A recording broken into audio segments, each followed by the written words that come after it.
لما اقول قدوس الله افتكر ان ربنا قدوس وانما صورة الله ينبغي ان انا اكون قديس. طب ايه تاني؟ لكن انا ضعيف وبسقط وما افتكر القوي، قدوس القوي. اول ما افتكر قوة الله اقول يبقى ربنا يقدر يديني قوة انتصر بها الاخر، ما الحكاية مش كلها مظلمة.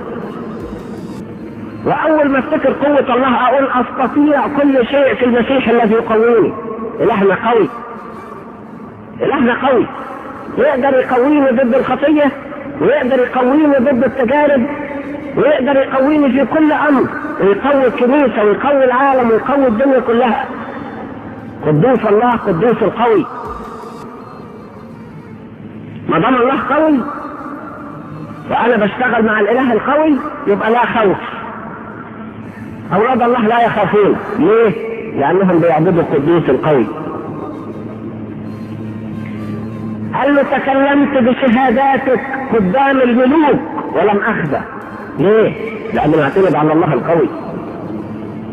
فقال النبي فتح النافذه كده التي تطل على اورشليم وسجد.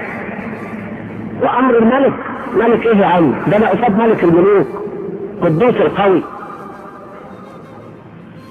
طب ده يموتوك، انا بعبد قدوس الذي لا يموت، فهيعطيني عدم الموت لأن له عدم الموت.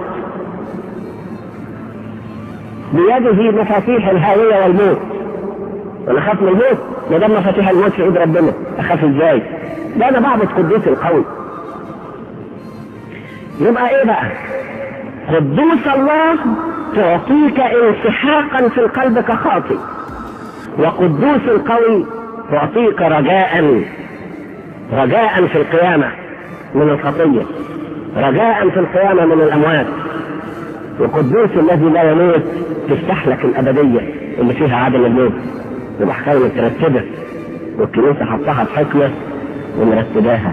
قدوس الله قدوس القوي قدوس الحي الذي لا يموت. ارحمنا.